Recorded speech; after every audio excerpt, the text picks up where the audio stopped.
Sabine is a surgeon and founder of Enira, a global strategy and policy advisory firm focused on healthcare transformation.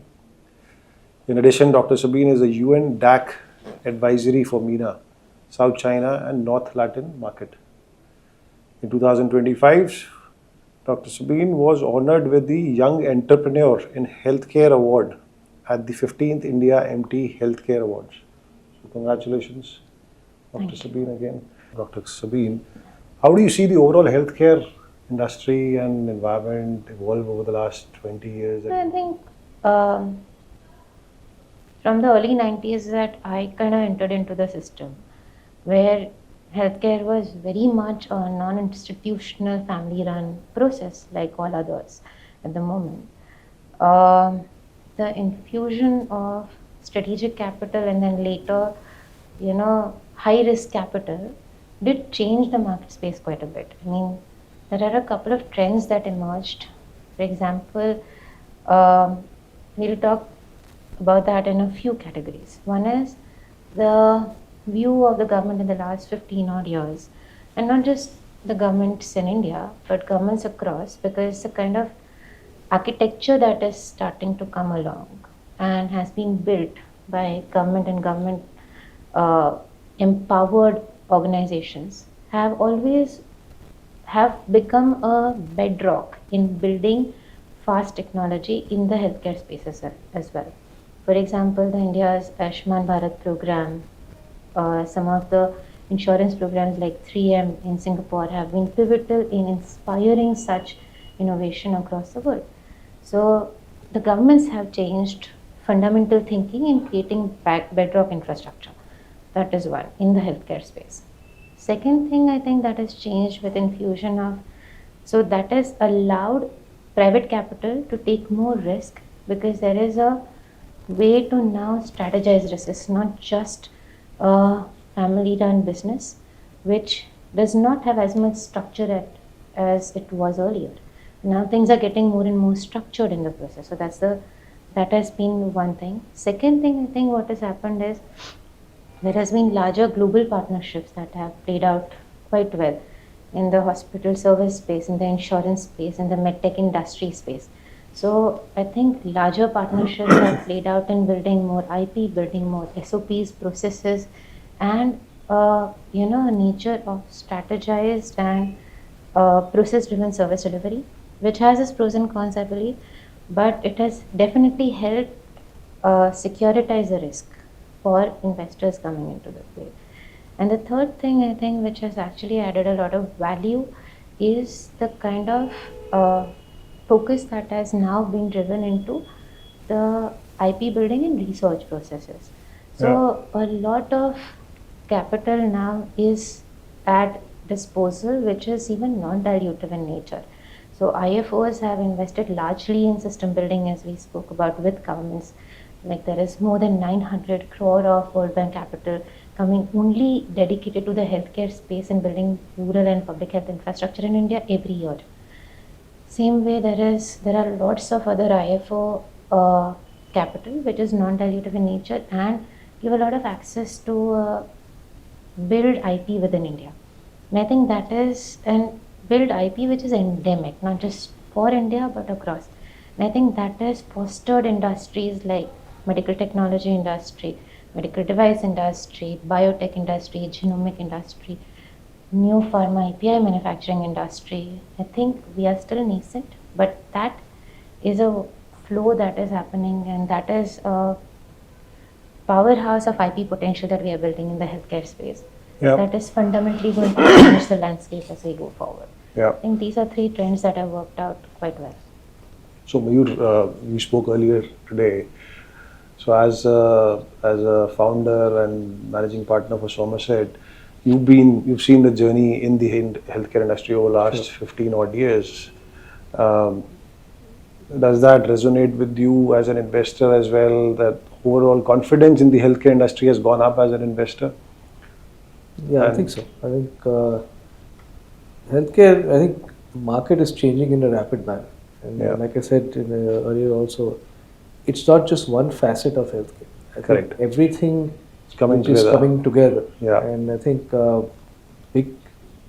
I mean, each subsector was just picking up for sure, but I think the biggest challenge was always having a payer. I mean, most other markets in the world have a reimbursed payer mechanism. We were Correct. always working on a self-pay market, Cash which pay, is a tough yeah, one. yeah. I think that's changed. But I think one of the trends that has also happened is the investments within the hospital ecosystem, and not just a multi-specialty hospital, which was Yeah. quite prevalent, but also The services, the the diagnostics. services, the training, but also single specialty models. I think with that point in mind, so we've seen sort of access being created through payers at the urban centers through private insurance. We're seeing Ayushman Bharat, which covers the lower tier, below poverty line. I think the biggest challenge we see is the missing middle, Yeah. the missing the 70 crore population. How do you see that being addressed, or is it something which is being left out? I mean, you work with government policy, etc. How do you see that being played out? Because that is the real critical place where you're seeing a real gap. So it's not being covered. So fair answer is it's not. Right? I mean, everyone is building healthcare technology and services and wellness products for the top 5% at max of the country today. And there's so much being built there. Yeah. There's so much access there. Government is trying, and in all goodwill would be able to cater to the bottom 25% or maximum bottom 30%. But what about the rest? As you quite rightly said, more than 70 crore of people don't have three things: access, affordability, or accuracy of care. I think we have also discussed this, and we know that the information in parity is so much. So you say access, when you say access to insurance or access to healthcare? Both.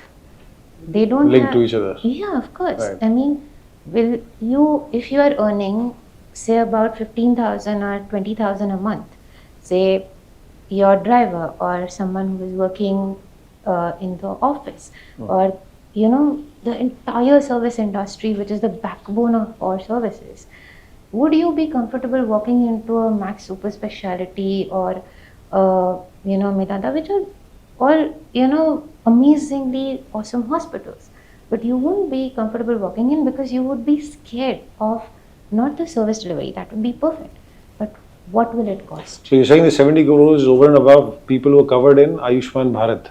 So Ayushman even Bharat after does that, not cover everyone, right?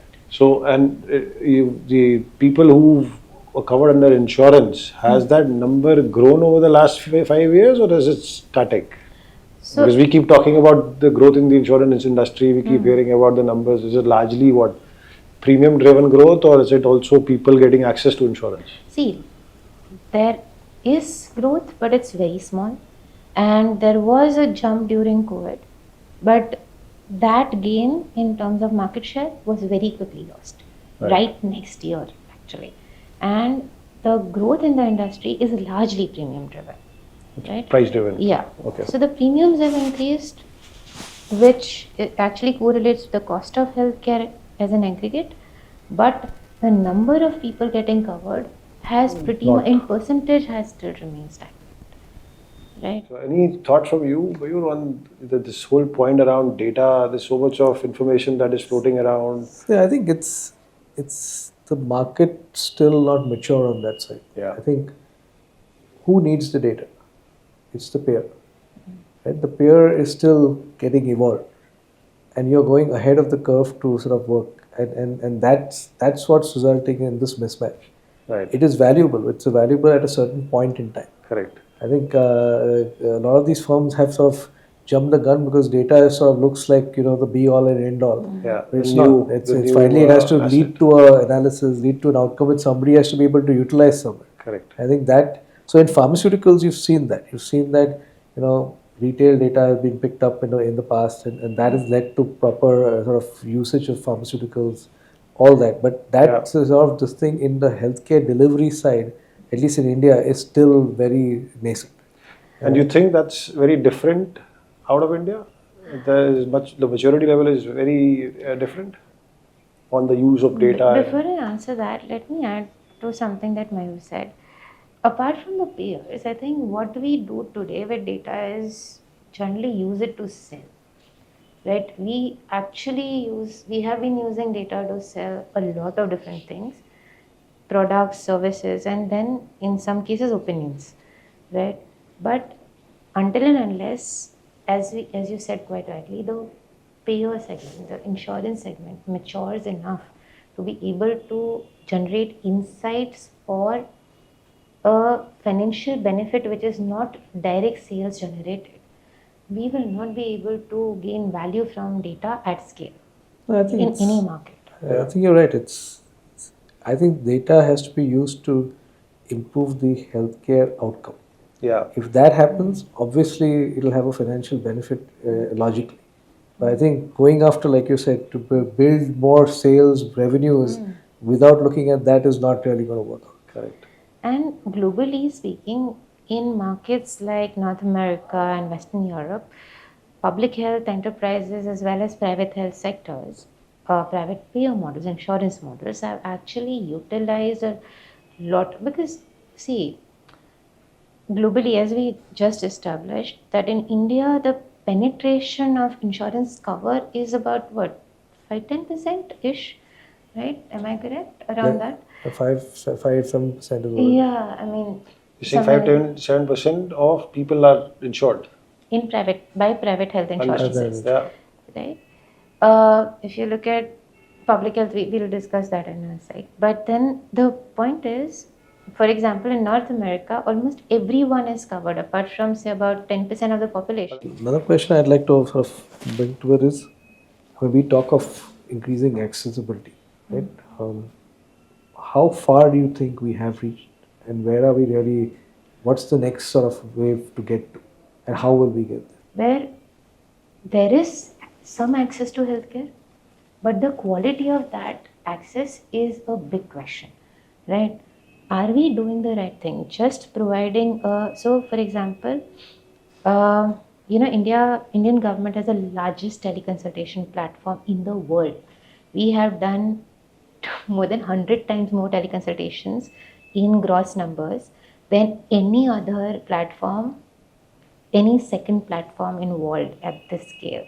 Okay, it's called eSanjeevani, and it's a phenomenal idea. They have done an interesting job, but unfortunately, the teleconsultation model is not a sustainable model, and which is why today we don't get access to doctors even if we call through eSanjeevani.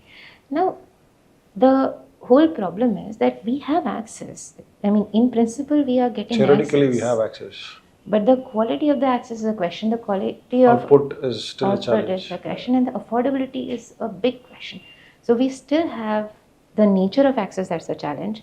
Affordability is a challenge, and then there is accuracy of care. Medical errors are a challenge which we haven't even started to scratch the surface of today. The quality of drugs, the quality of services, that is a challenge which, to be honest, we don't really even have an answer to, which is why the lesser healthcare we need, the better. So we haven't really met that, because as a perception of the healthcare system, we still feel more inclined towards building more doctors and doctor-driven ecosystems than actually having an answer to how to keep people outside the healthcare ecosystem, because that is the real nature and real purpose of healthcare. So you're saying more focus on preventive healthcare. And Yeah, as an ecosystem, I think that is the direction we should go to. See, we need to build more hospitals. We need to build more healthcare systems. But we also need to do this, because we can never build enough hospitals. Correct. It's just not going to happen, because the sheer number of doctors we are The producing ecosystem is not needs to enough. I think what you've said is very true, and I think we've seen that in the past, is that technology does create further access and deeper access, especially clinical access. But unless it's sustainable It's not and going to it's solve the problem. profitable Yeah. to build that, it just doesn't last that long enough. And I think that becomes the real challenge. I mean, a good example is what I think Shailesh talked to you about, the EICU, right? Yes. I mean, you can do an EICU model. It's a great model in terms of outcomes, saving lives, all that. But can you run it in a scalable, profitable manner? No, unless you control both sides of the coin. You can't just provide a per bed service. It's just a small service. You can't make money out of that. No, if you So look at finally, you have to control the entire ecosystem for technology to work as an enabler. You Correct. can't just sort of say, I'll just sort of on a mutually exclusive basis sort of give it and that's it. And I'm not going to bother about who's making what money on each side. So I Yeah. think that becomes important. If you were to design a playbook for the investor groups, any specific thoughts you have on what would be the 2 or 3 themes that they should focus on? See, I think real estate in healthcare as an infrastructure in healthcare is a given, but bank on properties which understand the nature of the service better. So that is one thing I would suggest on that. Second is medical devices and screening and diagnostic solutions, because as we focus on preventive and other areas of healthcare delivery, we do need technology to back it up and subsidize it both. So validatory solutions in MedTech and biotech spaces, both in therapeutic and diagnostic space. So not just looking at solving for cancer, also let's solve for diabetes. As in 30% of the world is suffering from it. We can't just have high scale injectable PRP solutions that are working. We do need solutions which are more humble, which are more affordable for the rest of the world. So I think that. Third is, of course, insurance models that are working towards reducing hospitalization, not cost of hospitalization only. So I think that is going to be important. And I think overall, and fourth is also innovative models and health skill building, I think. Because India has been, again, as I said, I'm biased for it, but we have some of the most amazing doctors out there, right? If you just look at the GCC region or even UK, most of the larger healthcare ecosystems are led by Indian doctors or doctors who are educated in the Indian healthcare ecosystem. But we have exported a lot of talent. We need to build a lot more here as well. So innovative solutions within healthcare talent pool building is also going to be very, very crucial. And this is something that you think is moving in that direction with the innovation knowledge sort of park that we have now to invest in research in biotechnology, life sciences. Is that something being adequately supported by investors also? Because while it is a PPP model, right? But you would still need support to make it work. Why don't you give your thoughts first? Your perspective. So I think as far as innovation you're saying, right? Yeah. I think there is a real different thought now coming in innovation within the government itself. I mean, there is a concept called the PRIPS program. I know that you heard it in the pharma ministry. Okay. Which basically now what they're looking at is, so earlier they had like a buy-rack program which gave you 1 crore or 50 lakhs per person, right? It was like off spray and pray kind of approach. Now they've said, no, we need to support innovations which will really become world class and which are also India centric or emerging market centric, but we will support them with much more funding. So maybe a 10 crore funding, 20 crore funding, sometimes even 100 crore funding if required. And that's like a 6,000 crore pool which they are sort of working on. In addition to that, the government on an overall basis is thinking of like a fund which is like a 1 lakh crore fund. And they want to say, they're still working the dynamics of it, but the idea is, can we create sector by sector world-class innovations? Yeah. And what will it take to? So the whole formal structures are being thought through, but that's the idea, because India, the challenge has been, there has been no real great funding support for long-term growth. I think the point with deep tech investment is that it comes in trenches, right? The growth is never a curve-shaped growth. Like you have a clinical trial phase done, that is good. If you succeed in the second phase, that's a jump in valuation, that's a jump in risk. An exponential jump. Yeah, so. And if you fail, you are gone. So in any step, if you fail, you are gone to zero.